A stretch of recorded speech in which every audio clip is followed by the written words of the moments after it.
Hello friends, this is Scott, and welcome to part 4 of my 2021 year in review. July 1st started a very busy month, like every month in the summer.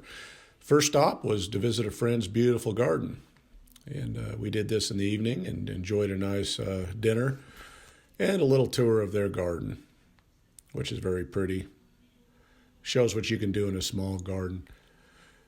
Now here's an interesting corn variety. It's a kind of a purple corn or a black stalk corn, and it's a South American variety called Maiz Morado, and they use it for different dishes. And Mr. Lincoln had a play date, and he had a lot of fun with this dog, running around and enjoying life. Now, like the previous videos, part 4 is only going to include the month of July. July was a very busy month. I'm showing kind of a collage of different flowers. We've talked about most of these in previous months, but right now in early July to the end of July, most flowers are in full bloom. You know, we've got rid of the tulips, they're done, but everything else is just rocking and rolling and looking nice. The daisies are almost in full bloom, or most of them are. Here's one that's pretty much all of it. Different types of daisies.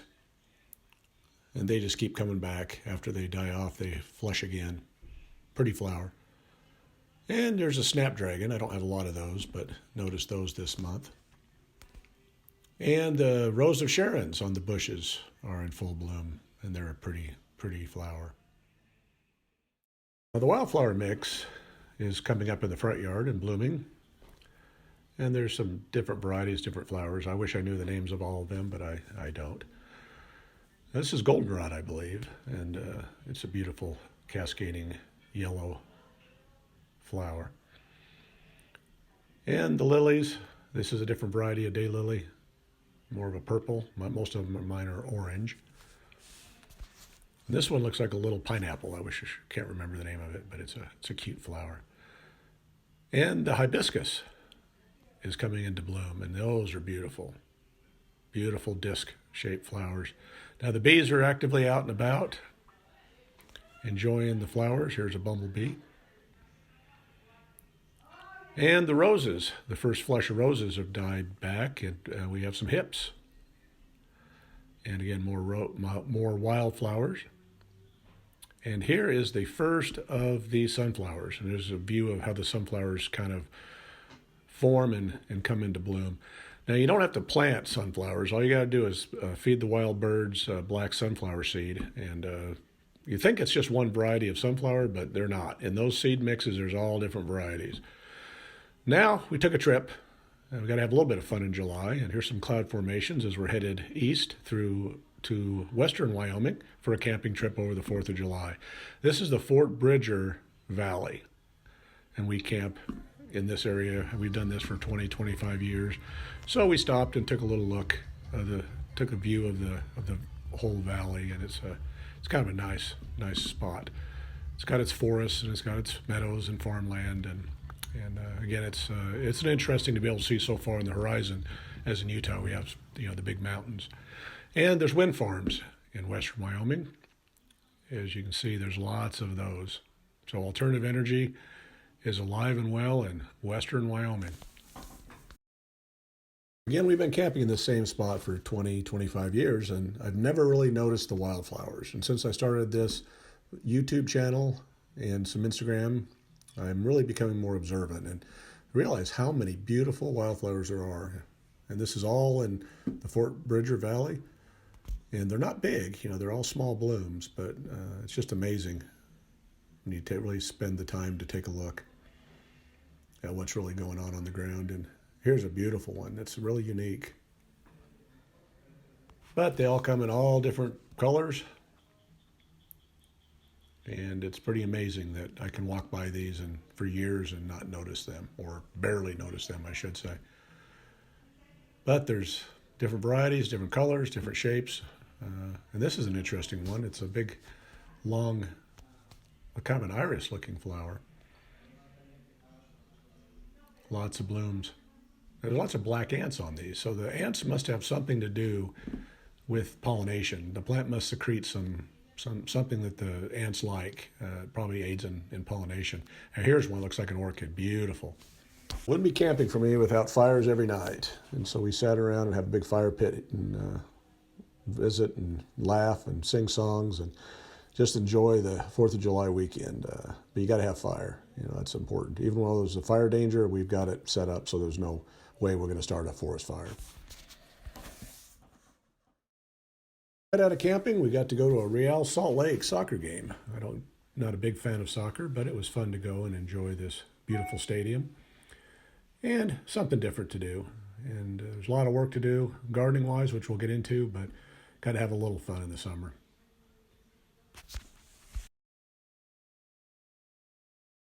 Now back to work in the garden. Now we're talking about the fruit that's ripe in my garden, my home garden, and we have the raspberries. And blackberries are in full production in early part of July.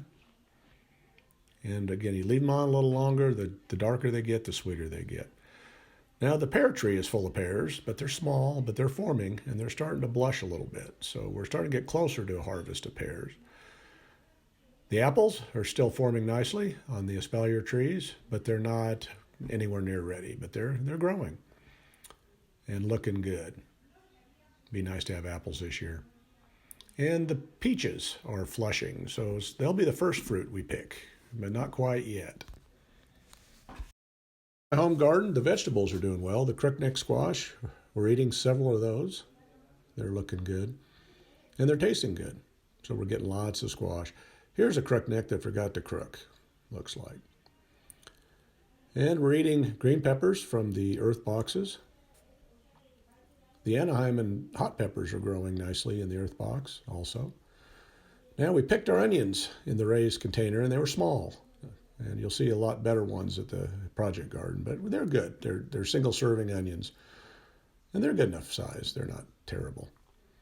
And the red onions are about the same. So we're, we've got enough there to eat for a while. Starting to get a few ripe tomatoes. Now in Utah, getting a tomato by the 4th of July is a big deal. Seems like every year they're getting later and later, but we got a couple. And the zucchini are coming on by the 1st of the month. The eggplant are growing well, and we've got a couple different varieties. And we actually picked a couple eggplant and had them in a stir fry, so they're producing. We're getting a lot of food. Now the peas were all done, but I left a few in. I just pulled them out, and it's interesting to see these sprouting in the pods. Kind of a different thing to look at. And my cucumbers at my house are way behind, but they're starting to flower. Very small plants. But the winter squash, these are buttercup squash, and they're coming on very nicely. They're growing. They're not the earliest squash to pick, but they're the second earliest in my yard for what I planted this year. And here's what they look like as they're maturing, but they're not ready yet. Now here's a Delicata squash from when it first is forming, and then they start getting kind of a wrinkly skin. And these are the first squash that we ate this year, and we ate several of these. They're not a big squash, but they're very tasty. Now the spaghetti squash, here's a view of an early spaghetti squash, are growing nicely, not quite ready, but in August we'll start eating these. And the chickens, transition to the chickens, they're laying not in their nest boxes. Once one does it, they all do it. But the good thing about it is we're getting lots of eggs. And so we have a lot to eat and a lot to share with friends and neighbors. Chickens for many years, they've never done this before. It's very hot in July, and so they decide the coop is just too hot for them. So they're up on top of the wisteria tree roosting at night. And they can easily hop over the fence if they chose to. One fell over one day, and my wife and son had an exciting time. But they just like it. They like to be up on top now. They roosted this way all the way until the very cold rains of late fall, early winter.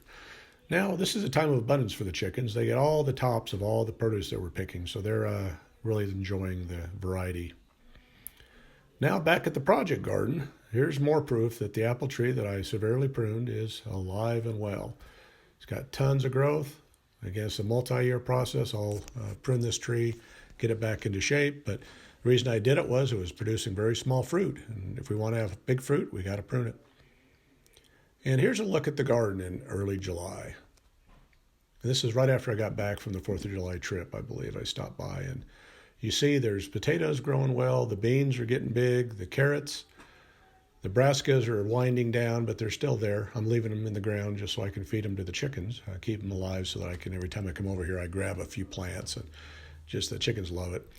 The onions are all falling over, so it's about time to pick onions. They'll be the next crop. As you see, it's a little bit dry, so you see the zucchini and the cucumbers a little bit wilted, so we got to change the watering schedule.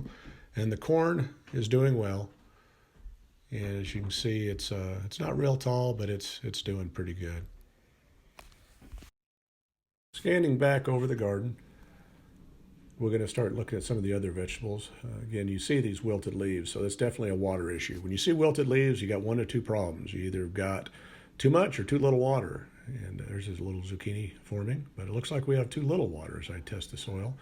The cucumbers are growing, but they'll take off fast in the month of July, and we have cucumbers, big cucumbers by the end of July. There's a couple of cucumber plants. This one's doing better, closer to the sprinkler, I guess. But there's some flowers, as you can see on there. So there's going to be tons of cucumbers. And here's the leeks. Again, when we first planted them, they were just like little pieces of grass, but now they're starting to get a little bit bigger. They got a long ways to go, but it's amazing how leeks come from such a skinny little seedling to a big stocky plant. But they're starting to form and looking nice. And here's another bigger zucchini that looks like it has more water over here, and it's doing well. And I think there's there's some flowers on here. Let's see if there's any zucchini. It doesn't look like it now. But it won't be long until, there's a zucchini in the very back. I see one. Now we're scanning over the tomatoes. And as you can see, the tomatoes are forming. I've done very little to nothing in way of pruning. So these tomatoes, I'm just going to let them go, and I just don't have time to get over here. July is a very busy month, and I'm just going to, through neglect, we're going to get what we get. Now, later in the season, I started getting some slug and snail problems, but right now I don't have that issue, so I didn't even know of that issue. So I just kind of let them go. If I would have known there were some slugs and snails, I would have brought some bait out for them, but didn't realize that was going to become an issue, but I do now. So in the future, we'll have to take care of that. But the plants are growing big, lots of flowers. There's lots of immature fruit. Again, at the beginning of July, we're not going to get ripe fruit generally. It's toward the end of July, but these are pretty nice and very blemish-free right now. There's no blossom end rot. Everything's looking good. So I know that the soil is, we mixed the new concoction of soil this year for this first-year garden, and looks like we're watering it properly, and it's just kind of a jungle. And there's the strawberries. Lots of weeds in the strawberries. I need to get in there and weed. But here's a scan back over the garden again. As you can see, everything is growing. So it seems like I only get over here once a week, once every other week. Now here's the onions. They're falling over. And so I pull a test one and look at it. It's a nice sized one. But since they're falling over, I don't want them to start sprouting again. So we went ahead and harvested these the second week of July. As you see, we got lots of onions. They could be bigger, but they're a nice size. They're much better than at my home garden. This garden got full sun, whereas my home garden gets partial shade. So they do it much better. And that was one of the reasons why I wanted a garden, at a bigger garden. So overall, I'm pretty happy with that onion harvest. In the middle of July, I dug into the potatoes just to see kind of how they're developing, and they're small, but they were tasty. These are russets. So we'll wait a while before we harvest any potatoes. And here's a look at the beets. At the beginning of the month, they were forming up pretty nicely. And it's time for them to start getting picked. So it looks like I picked quite a few, and I brought them home and washed them up. And they're a nice size. They're not huge, but they're a nice size. Also, we're eating the last of the brassicas. Here's some broccoli from the project garden. And the zucchini, as we talked about before, throughout the month, they get bigger and bigger, and then they get really big. And as you see, by the end of the month, we pick some whoppers. And I fed most of these. The chickens are made zucchini bread. The Swiss chard was big and doing well. We got some cabbage this month. Looks like the cucumbers were growing nicely, and they started to form cucumbers. And by the end of the month, I should say, we got cucumbers. and there's some really big ones too. We missed a lot because I'm not over there a lot and the homeowner's not real active picking. Turnips were getting pretty good size, so we picked a few. And I'm not a big turnip fan, but we ate them, and they're tasty. I look back at the garden, and as you see, it's growing. And toward the end of July, it's growing more and more. The corn itself, though, is starting to tassel by the end of July. And the tassels are growing tall. And even ears were forming. A test dig of carrots, and they're far from being ready, but they're still tasty at this size. Some black cherry tomatoes were the first tomatoes to ripen on the vine at the project garden. And by the end of middle of July, we had some pretty good sized fruit. And then by the end of July, we actually got some ripe tomatoes, which was awesome. And they were very blemish free. There was no pests at this point, and they were really, really tasty and really good. By the middle of July, the green beans, the bush green beans were ready. As you see, early in July, they were flowers, and they quickly produce the beans. It doesn't take long. And they grow in quite a few. And you got to keep them picked so that they keep on coming. And here's a good look at how many beans we had on the vine. Tons of beans. And here's a good look at how big they are. And we got a good assortment of them. Very tasty. But again, you got to pick them. If you don't pick them, they'll quit growing or producing. And they were the first crop to go in the freezer this year.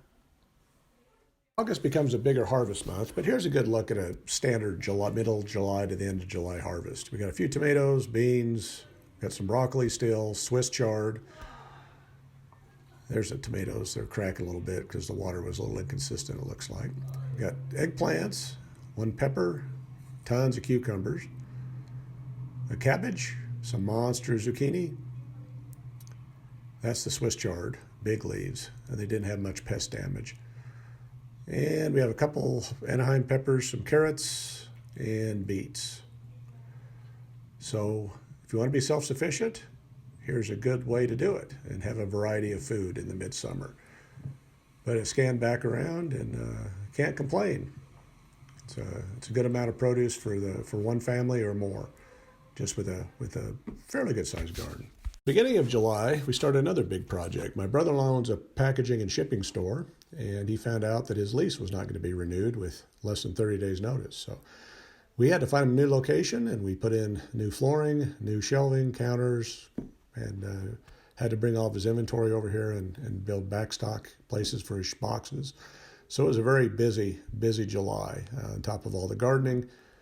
I smashed my buddy's hand helping me, and then I laughed, and then I smashed my own. So payback. But I also built a couple desks for him. These kit desks, if you ever done it, they're not the worst thing in the world, but they're close to it. And the second one went a little quicker than the first one, but yeah, they're not a lot of fun to put together. With all the busy July happenings, we were able to take a trip to Miami. And there's some shots from the airplane looking at the clouds, kind of an interesting view. But we were a little bit stressed. The store was not yet completed. We had tons of work to do at the different gardens. And Little League football season was just around the corner, starting in the next week. So there's a lot to do, but it was nice to be able to take a quick trip and enjoy some, we thought it was going to be really sunny weather, but we ended up with a little bit of stormy weather, but we still had a lot of beach time and had a lot of fun. Got to have some obligatory vacation pictures. Here's some of the condos and hotels on the beach. And not super tall, but they're very nice. And the water is just beautiful. It's just like bath water. And we had a great view of the ships coming by. And again, we spent lots of time on the beach. Got a little bit of a suntan. Now, Miami was very nice to be rejuvenated. Lots of happenings coming up in August. So stay tuned for part 5 of my year in review. I apologize that each one, I have to break them down by months, but I asked the question of myself, did I live my best rural life in the city? And if you see all the content, I think I can start to answer that question, but I won't answer it until the very last part of this video, which could be a couple more series away. So stay tuned. Thank you for your support, and I appreciate it. So if you like this kind of content, please subscribe, like, share, and comment, as I'd love to hear from you. Thank you.